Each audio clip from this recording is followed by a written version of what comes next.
Imagine a place where the people you trusted most turn into your worst nightmare. They thought it was a harmless prank. They thought they could shame her, break her spirit, and leave her for dead.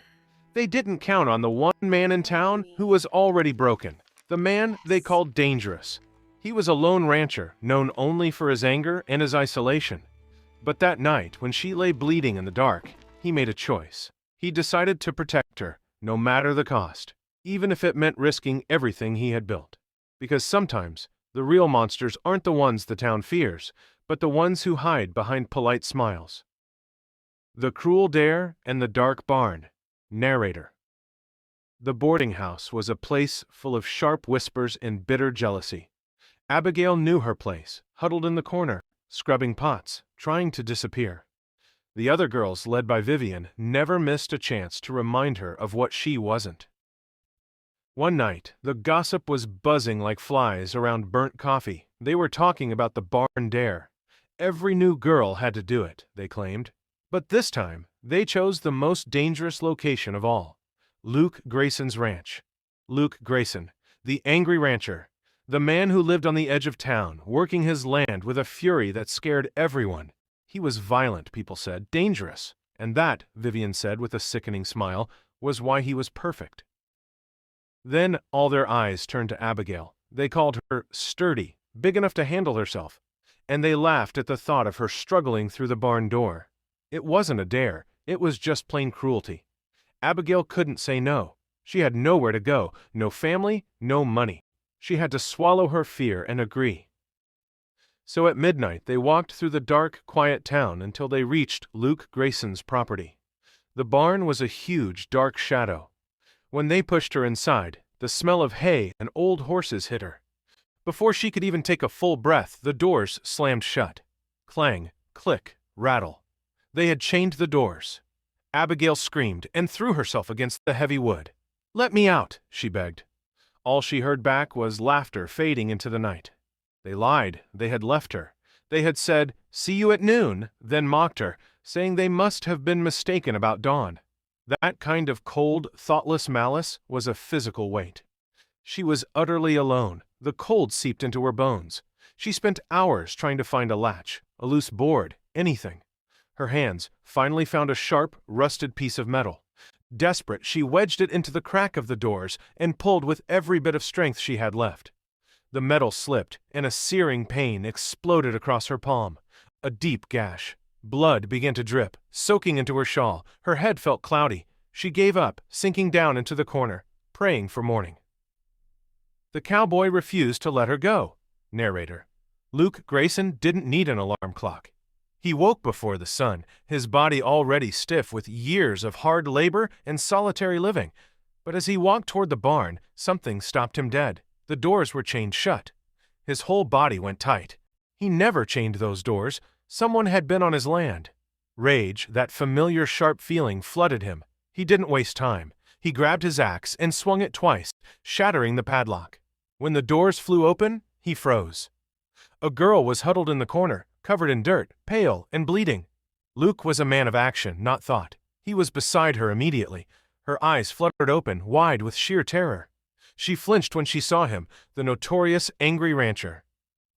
He didn't speak the intimidating words the town expected. He spoke the words a wounded creature needed to hear. "I'm not going to hurt you." He saw the deep cut on her hand, the rust around the edges, the look of profound exhaustion and fear. His anger was still there, but now it had a target. Someone had locked her in his barn and left her to die. He carefully scooped her up, carrying her toward the small, simple house. Behind them, the swinging barn doors seemed to demand justice. Someone, somewhere, was going to pay. Inside the house, Luke worked with a focused intensity. He built a fire. He found clean supplies. He'd stitched up horses and himself many times, but never someone who looked at him with such frightened eyes. He sat by the bed. "I need to see your hand." Slowly, Abigail held it out. It was a bad gash. He had to clean it, and he had to stitch it. He warned her, "This is going to hurt." He poured water over it, making her gasp. Then came the whiskey, a brutal cleansing. Her whole body shook, but she held perfectly still. She didn't make a sound, even as the tears slid silently down her temples. She was incredibly strong. When he finished, he gently wrapped her hand. You need to rest now. Abigail was asleep almost instantly. Luke stood by the window, his hands still sticky with her blood. His fists tightened and relaxed, a constant battle. He had spent years pushing people away, building up walls because of the temper he feared he'd inherited from his father. But the small, injured woman sleeping in his bed had shattered those walls in seconds. He wasn't letting anyone hurt her again. Abigail woke to the soft light of fire and the smell of warm broth. Her body ached, but the pain in her hand was duller.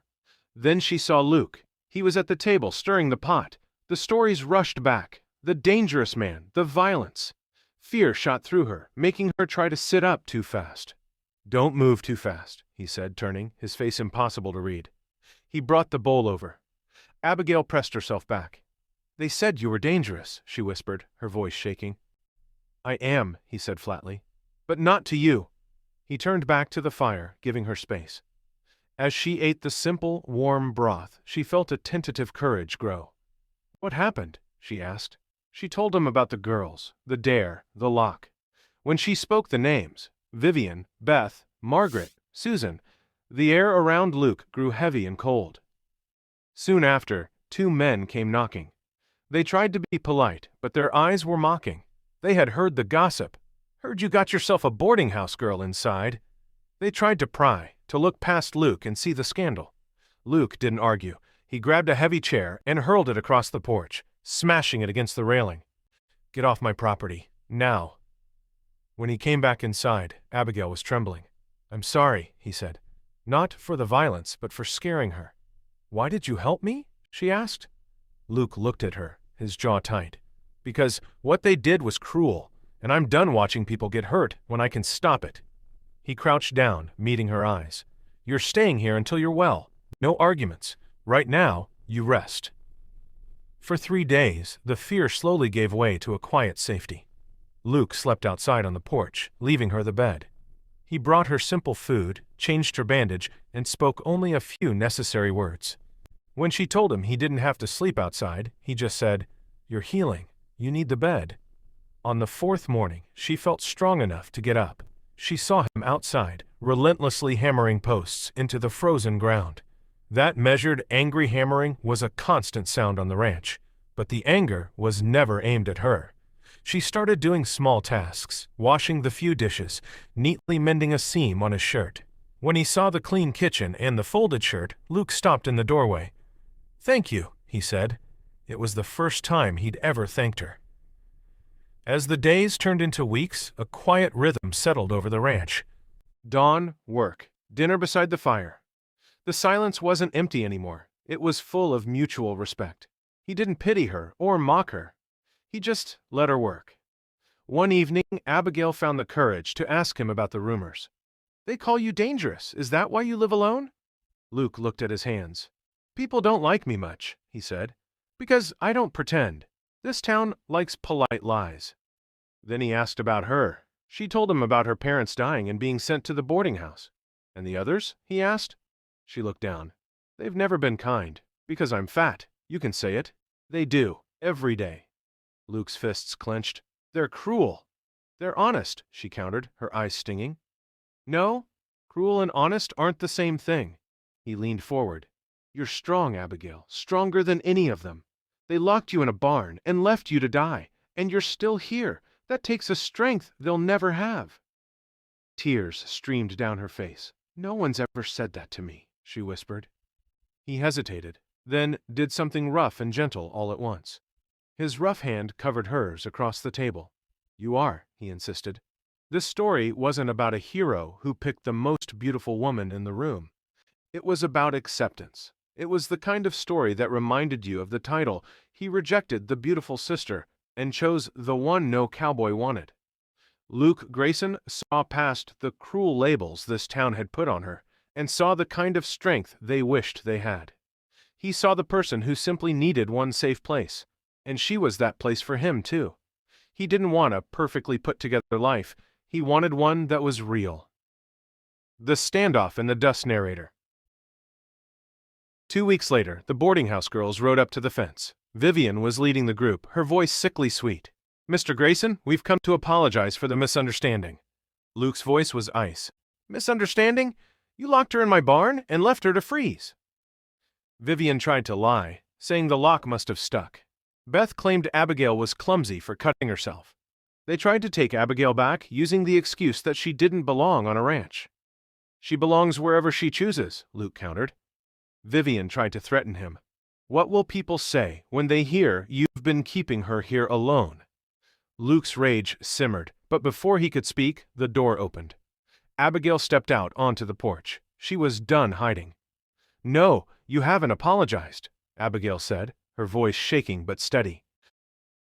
Luke studied her face. "Then stay as long as you need. I'll give you work, pay you fair." "Why?" she whispered. He looked out over his fields. "Because everyone deserves one person who won't abandon them." That same day, Abigail went into town for supplies. The air in the general store went still the moment she walked in. Women stared. Their smiles tightened. Mrs. Brennan asked about her staying with Luke, making her skin crawl. Then Mrs. Whitmore, the church leader, approached, her eyes full of judgment. "Unmarried, alone with a man. Do you understand what that makes you?" Abigail stood taller. "The boarding house tried to kill me." Mrs. Whitmore hardened. "The matron says you ran away. You've made your choice, and you'll live with the consequences." Later that night, Luke rode into town. The moment he walked into the saloon, the conversation stopped. One man, Tom, couldn't keep his mouth shut. "Heard you got yourself a living housekeeper? That what we're calling it now? Must be nice having a woman cook and clean, among other things." That was the line. The glass in Luke's hand shattered. He moved like lightning, grabbing Tom and slamming him against the wall. "Say one more word about her, and I'll break your jaw." Sheriff Clayton arrived, pulling Luke outside. "The whole town is talking, Luke. The matron's threatening to take this to the territorial judge." The sheriff was blunt. "You've got two choices. Send the girl back or marry her." If he didn't marry her, the law would take the girl and the ranch. The choice was clear. Protect her. Give her your name. Luke rode home under the stars, the decision burning in his chest. He had never wanted marriage, never wanted anyone close enough to see the broken parts of him. But Abigail had already seen them, and she hadn't run. A Marriage of Protection, narrator. Luke found Abigail by the low fire, stitching his shirt. "The sheriff talked to me," he said, taking off his hat. "The matron is threatening legal action. They think you're here for more than work." The silence grew heavy. "The sheriff says there are two ways to end this," Luke said, his voice low. "I send you back, or I marry you." "You don't have to do that," she whispered, her hands shaking. "I know," he insisted, "but if I don't, they'll take you. They'll take the ranch. I won't let you lose everything because of me." "It's not just about the ranch, Abigail," Luke said, struggling to find the words. "It's about these past 2 weeks. Having you here, it's been different. Good. Different for me, too," she admitted. "You don't fear me anymore." "No? Why not?" "Because I see you now, not the stories. I see someone who's been hurt, like me, someone who's surviving." Just then, a harsh, urgent knock rattled the door. It was the sheriff, the matron, and 2 deputies. The matron held a writ from the judge, ordering Abigail's return immediately. "She's not going anywhere," Luke growled. "Then you'll be arrested and your ranch seized," the matron shrieked. Abigail stepped forward. "No, I have to go," she whispered to Luke. She wouldn't let him lose his home. As she walked toward the door, Luke's hand shot out and caught her wrist. "Wait." His voice was low, demanding. His eyes met hers. "Trust me," he said quietly. "One more time." He turned to the matron, holding Abigail's wrist. "You want her back? The law demands it. And what if she's no longer under your jurisdiction?" Luke asked. He looked directly at Abigail. "Marry me," he said. It wasn't a question. It was a challenge to the world, a lifeline. The matron exploded, calling it absurd. Luke stood firm. "If she's my wife, she's no longer your ward. She's under my protection." The sheriff stepped in. "Miss Miller, is he forcing you?" Abigail looked at Luke, the man who saw her bleeding in the dark, who defended her with an axe, who gave her work and dignity. Her voice was steady. "No." "Then the choice is yours," the sheriff said. Abigail faced Luke. "You don't have to do this," she whispered, her eyes filling with tears. "I'm not what men choose. You could—" He cut her off gently. "You think I care what men would choose? You're the strongest person I've ever met." She saw the raw honesty in his eyes. "Then know this," he said, holding her hands. "I'm not asking to save the ranch. I'm asking because somewhere between finding you and tonight, I stopped imagining this place without you." Her heart soared and broke all at once. "Yes," she whispered. "I'll marry you." The matron screamed that it was illegal. The sheriff silenced her. "I'm authorized to perform marriages in emergencies, and this qualifies." The ceremony was short and solemn. They stood on the porch under the cold stars, hands joined, making a vow of protection that instantly became a vow of love. "Then by the power vested in me, I pronounce you husband and wife."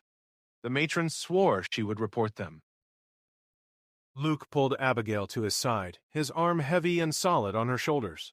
"Yes, it is over. My wife is under my protection now. Step foot on my land again, and I'll have you arrested. Let them hear the gossip. Let them know I chose her." When they were finally alone, Abigail whispered, "We're married."